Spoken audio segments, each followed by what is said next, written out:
Hello friends, welcome back to this channel. दोस्तों, इस video में हम लोग DHFL Dewan Housing Finance Limited के बारे में बातचीत करेंगे। लेकिन शुरू करें उससे पहले आपसे रिक्वेस्ट करना चाहूँगा कि अगर आप चैनल को फर्स्ट टाइम देख रहे हैं, सब्सक्राइब करके बेल आइकन को हिट कर लीजिए। और डीमेट अकाउंट या ट्रेडिंग अकाउंट ओपन कराना है आपको, डिस्क्रिप्शन बॉक्स में लिंक दिया गया है, उसे फॉलो कर सकते हैं। दोस्तों, DHFL Dewan Housing Finance limited में दोस्तों एक लेटेस्ट अपडेट डेवलप हुई है, वो मैं आप लोगों के साथ शेयर करना चाहूँगा।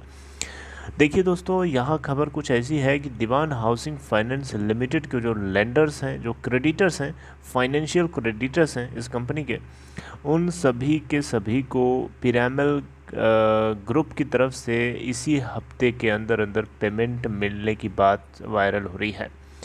दोस्तों, दीवान हाउसिंग फाइनेंस लिमिटेड के 3 क्रेडिटर्स ऐसे हैं जिनको बहुत ज़्यादा जल्दी है, बहुत ज़्यादा जल्दी है। और इनको इतनी जल्दी है कि इन्होंने साइन तक कर दिया है। जी हाँ, ये कल खबर आई थी। ये खबर मैं आप लोगों के साथ जो शेयर कर रहा हूँ, ये 20 सितंबर 2021 को रिपोर्ट करी गई है।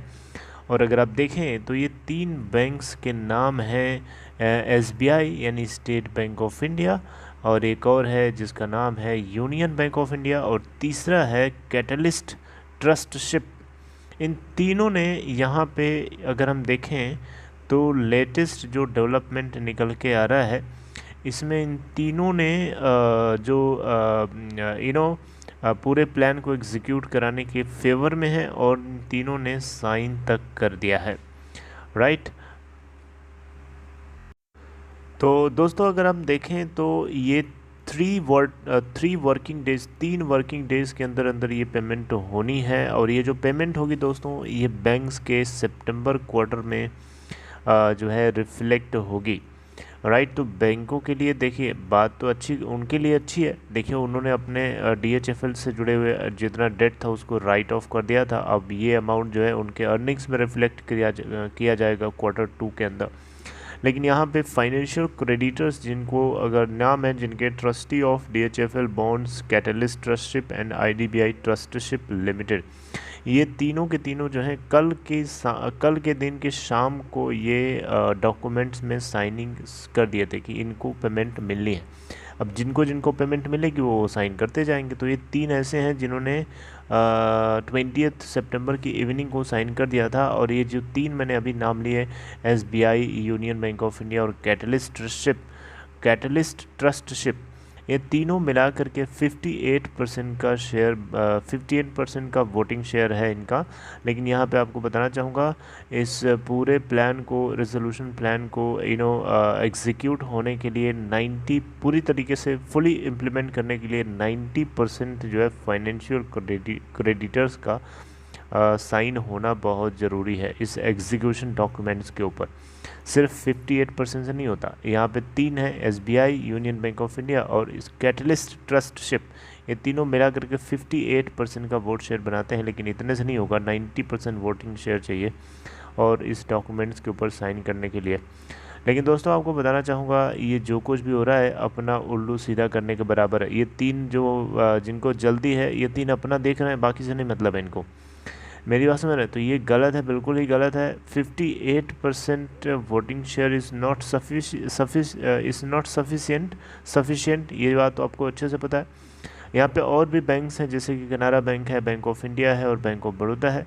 लेकिन दोस्तों, आपको बताना चाहूँगा, इन बैंक्स को, इन क्रेडिटर्स को इस बात को समझना चाहिए कि 91,000 करोड़ रुपए के कर्जा को इन लोगों ने 37,000 करोड़ रुपए में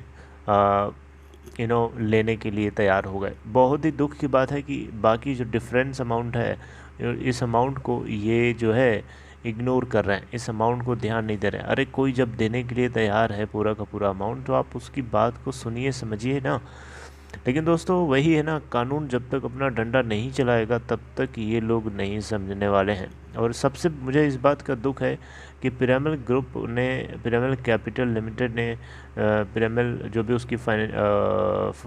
उसकी फाइनेंशियल कंपनी है बेसिकली, वो इस कंपनी को एक्वायर किया। लेकिन इस कंपनी के जो शेयर होल्डर्स हैं उनकी वैल्यू को उसने ज़ीरो कर दिया। मुझे इस बात का सबसे बड़ा दुख है। और इसके अलावा जितने एफडी होल्डर्स हैं उन सभी को भी दुख है, क्योंकि 5 लाख से ज़्यादा जिसका अमाउंट, 2 लाख से ज़्यादा जिसका अमाउंट है उसको फुल अमाउंट ये देने वाला नहीं है। 2 लाख से नीचे वाले को पूरा मिलेगा, ऐसा मैंने पढ़ा था। लेकिन 2 लाख से जिनका ज़्यादा अमाउंट है एफडी के अंदर, वो पूरा उनको नहीं मिलेगा यहाँ से, ऐसा लिखा था। राइट। तो दोस्तों अभी तक तो यही डेवलपमेंट निकल के आया है, और इससे जुड़ी हुई आगे कुछ और डेवलपमेंट होती है, कुछ और बात पता चलती है, मैं आप लोगों के साथ डिस्कस करूंगा। हालांकि national company law appellate tribunal जो है, नेशनल NCLAT जो है, वाधवन फैमिली या कपिल वाधवन के एप्लीकेशन को सुनने के तैयार तो हो गया था। 63 मून्स एंड टेक्नोलॉजी भी ने 63 मून्स एंड टेक्नोलॉजी ने भी फाइल किया था, उसकी भी अपील को सुनने के लिए तैयार हो गया था। लेकिन उसको लेकर के अभी तक मेरे को अपडेट नहीं पता चली है। जैसे कुछ पता चलेगी दोस्तों मैं आप लोगों के साथ शेयर करूंगा। लेकिन DHFL को लेकर के ये लेटेस्ट डेवलपमेंट हमें पता चली है दोस्तों, ये मैंने आपको बताने की कोशिश करी। अगर आपको ये कॉन्टेंट अच्छा लगा हो तो लाइक कर दीजिएगा आप इस वीडियो को, और अपना ख्याल रखिए। एंड जो चीज़ें डेवलप होंगी मैं आप तक पहुँचाने की कोशिश करूँगा। Take care.